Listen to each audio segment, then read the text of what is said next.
Hey everybody, welcome back to Engaging the Phenomenon. Welcome back to Contact Week, where I'm trying to do a video on contact every day this week.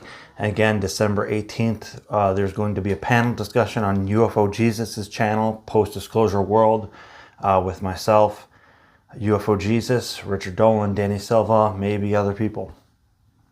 This video, as you're going to see from the title, is CE5 or contact work and drugs. Right? Some people may want to use euphemisms, plant medicine, or whatever research chemicals. I don't know. You know what I mean? Again, some of them are natural, right? Like marijuana, all that other, whatever you want to choose. Alcohol, right? This is a question that comes up all the time, right? Can I use these substances and do CE5? And my answer from the beginning is going to be no. And I'm going to qualify that because just frank, clear from the beginning, I think it's important to note that I'm not saying that if you use those kind of substances that it invalidates your experience. That's not what I'm saying. Okay, we're adding nuance to the conversation to be more accurate rather than black and white thinking. And I'm going to say from here, maybe I should officially do it, right? But I'm stating it here. I've stated it before in the CE5 groups that I run, is that I think that when you use substances to have a contact experience, that's almost like its own category of contact, right? Of close encounter. So at that point, I would call that like close encounter of the seventh kind, or CE7, because somebody took CE6. A few people did.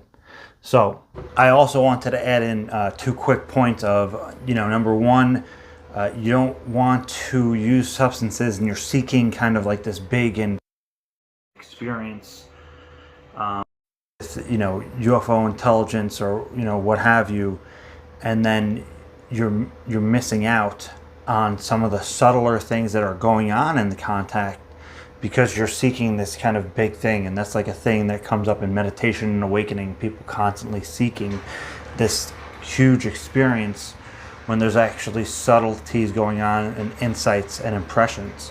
So again, you don't want to be chasing some experience with the use of substances and you're missing out on other subtleties that go on during contact, which substances could completely obscure that and make you overlook that because of the hyperbolicness of some of the experiences. Also, you don't want to become dependent on these kinds of substances for contact experiences either. So you don't want to become a crutch or inhibit your natural performance of being able to just do contact work and perceive contact when it's going on naturally without the use of substances. And using substances could blur that line. So that's another point. And I also want to add, for more nuance, at some point the CE5 and using substances, which I can call CE7, will have a kind of bleed over effect, right? So, what do you categorize it as? I mean, I would say, if you're unsure of something, being in objective reality so much that other people can see it, and I know this gets fuzzy with the UFO phenomenon, but, if you're seeing something and it's there just because of the substance, I would go ahead and categorize that from the CE7 point of view. But if you use CBD or some other mild substance and you're seeing something there, it doesn't mean it's not there objectively. And at that point, you'd actually need a witness who's not on the substance to go ahead and verify that for you. So again, now you're complicating the situation a little bit in that regard too, and you really can't tell unless you know, right? So maybe if you have your phone and you're filming something, or a camera or a witness that can clarify to you that the object is actually there, or said experience or effects are being had. For the purpose of this video, let's say If you're using substances for a close encounter, it's going to qualify as a different category of close encounter. Again, and here I'm just calling it CE7, close encounter of the seventh kind, which I do not promote again, for clarity, because CE5 is a human-initiated contact, and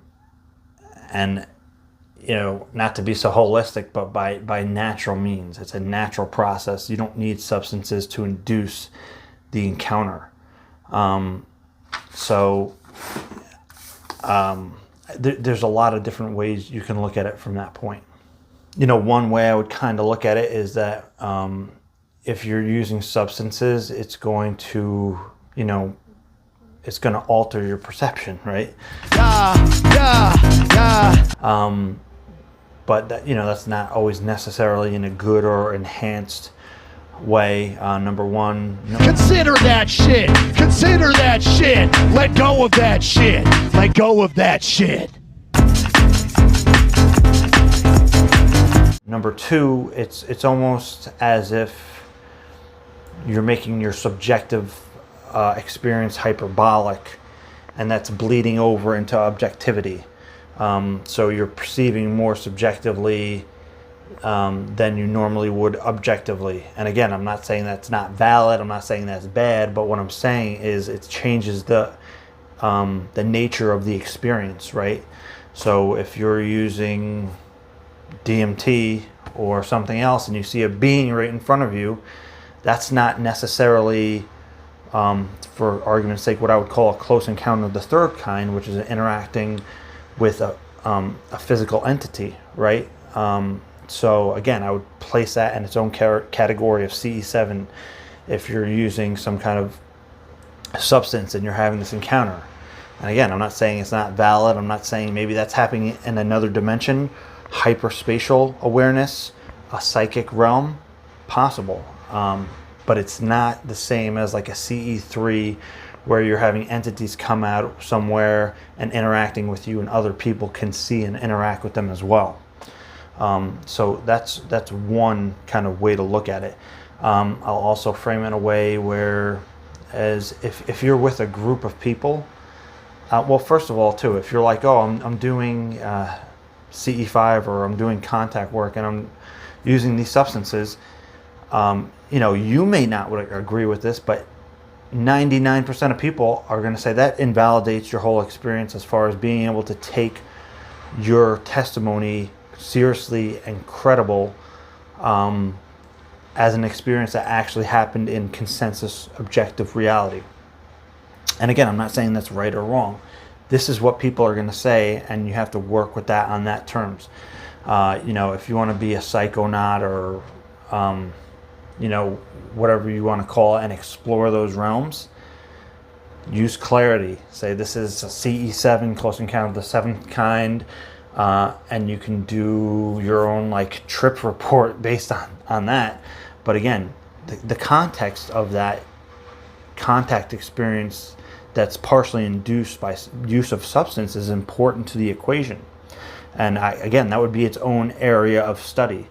And I don't really know how you would quantify that just yet. Is there special brain activity going on that can be tracked? What could you do to validate that encounter? Again, unless it's just a personal experience that has personal meaning to you.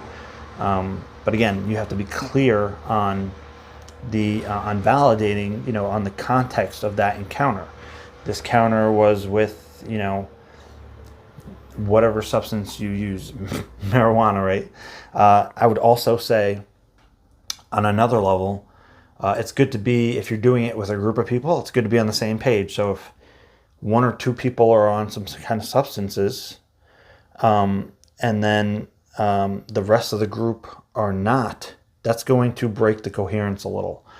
And also I'm going to note here, if you're using substances for medical use to ease pain or something like that, I'm not including that in this so much. If you have to do that, do it. Do what your doctor prescribes to you. I'm not a doctor or a lawyer or whatever. I'm just a contact dude.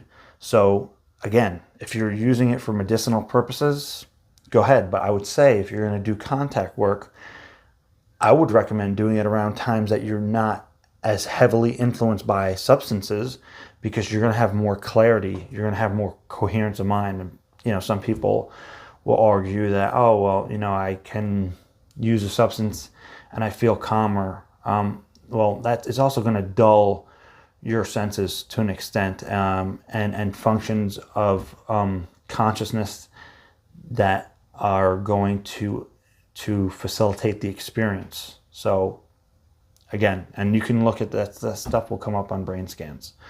You want to be as awake, clear, and untampered as a state as you can be.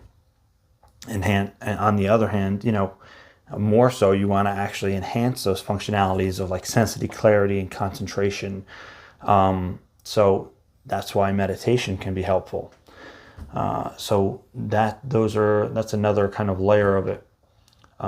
Again, if there's a few, you want to be on the same page, and if you're going to be using a substance, be clear with the rest of your group and say, hey, listen, this is what I'm doing and whatever, and make sure the whole group is all right with it, in the sense where everybody's working together on the same page. On another level, and sorry if I didn't mention this before, again, it's one. I want to say he's a Buddhist meditator. I wouldn't necessarily call him a Buddhist, but somebody that I know that's very ingrained in meditation and awakening. Once explained it to me as, using substances, it warps your reality, it skews your reality, it fractures your reality, in the sense of your clarity.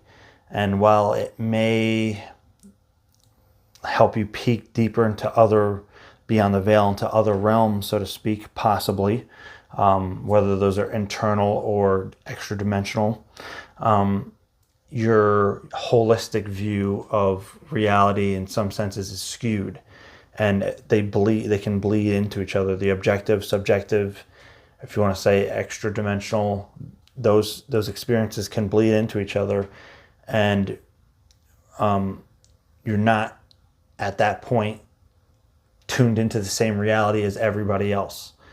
And again, I'm not saying there's anything wrong with that and that's invalid. What I'm saying is that that contact experience is not going to be perceived by the rest of consensus reality and other people the same way. So that's why clarity is important. At least if you're going to do that, you're clear on, this was an experience I had with the use of this substance. So you're being honest with others and with yourself. It's not like, oh, I took DMT and I'm seeing all these machine elves and they're real beings and they're here. Again, I don't think most people go around saying that, but I'm just stating that here for clarity. And again, I don't endorse any of this stuff. It's a personal choice. And again, it's not right or wrong. I know it's stigmaed, and it's its own area of research within its own right, but I'm not endorsing it here, and I would not consider it CE5 for the reasons I've been stating throughout this video. Again, CE5 has been used, CE5, with the term of CE5, is initiative for peaceful contact. So if I'm going to work or anything, it's, that's the seriousness you want to bring to CE5 when you're going out to initiate contact and create a peaceful relationship with UFO intelligence, basically. You don't want to start taking all these substances when you go out and do that. You want to be in clear, as level-headed and objective as you can. Again, in my opinion, as far as stated by the CE5 initiative, as put forth by CSETI, which for the purpose of the contact work, and CE5, based on the early CSETI years, was to create a peaceful communication and bridge between us humans and UFO intelligence. So for that reason, you want to be as clear-minded and as serious and as focused as you can. So it's like, if you're going to go to work, right? Are you going to do DMT when you're at work, right? That's the level of seriousness you want to bring to contact work. and the clarity of mind you want to bring to contact work, because you're representing the human race. Basically, you're representing humanity in contact with UFO intelligence when you're going out and doing contact work. So, again, when you're going out to work, or if you're an ambassador and you're going to another country, before you meet the other ambassadors, you're not going to drop acid or do DMT and meet up with them and be in this, fascicle state. So again, these are just perspectives. I know there's going to be a ton of people who may disagree with me, but even if you disagree with me, listen to the nuance that I'm putting in this conversation. I'm not saying that those experiences are invalid. I'm not saying that those experiences are wrong. What I am saying, though, on the basis of CE5 and contact work, that's not, using substances and or drugs is not what contact work is about, right? That's not in any of the protocols from any group. And again, I would place it in its own category.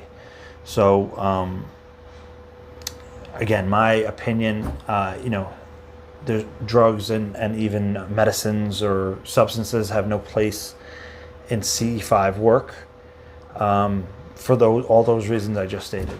And again, I know I'm going to get flack for this, but it is what it is. I've been involved in the CE5 initiative for many years. This is my own experience and opinion. I'm open to hearing everybody else's, because I know I'm going to get them for posting this video. But just some of my thoughts on it. And again, I think it's in its own category. I think that when you're using some kind of substances, or later on, when I think that we're going to have electronics that induce those states, that's still going to be within its own category and not technically CE5, because they're going to be enhanced states or subjective and morphed states, hyperbolic states. And I think those states belong in their own category. So even if there's the secret U.S. government device that you put on your head and it augments your perception and reality, I would also put that in another category of contact. I would not consider it CE5. I would not consider it CE3 unless the beings are actually there, and then it's a close encounter of the third kind. And CE5 and the quality of it's an interaction like this, and there's no alteration of awareness or biochemistry. So I hope you guys appreciate this video. I know this is a rant. I've had so many conversations over the last, some odd 12, 13 years, about 12 years about this topic. It comes up so often, and I should have done a video sooner. I've meant to. I have literally a list of over 100 videos that I need to make on contact and CE5, and I can only get to them when I do. Thank God it's contact week and I can do that now, and maybe I should at least make a contact video like this once or twice a week on top of all the other videos I do, like interviews and discussions and panels. So again, I thank you guys for your patience. I'm open to hearing your point of view on this. I think it's important that we have a dialogue and come to understandings based on these conversations.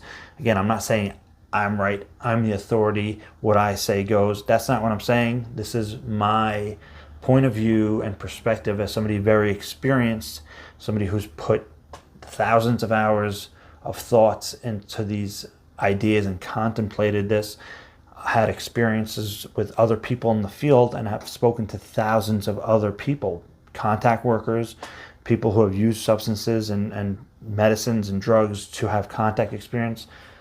I've been at this a very long time, so I'm coming from that perspective and trying to provide a nuanced conversation. So again, I hope it's appreciated. Don't do drugs. I'm kidding. Again, personal choice. I would put it in its own category, and I hope you appreciate this, guys. I will see you next time. Drop your comments. I'm open to listening to them, and I know people are going to hate on this, but it is what it is. Take care, guys. Enjoy. Be safe.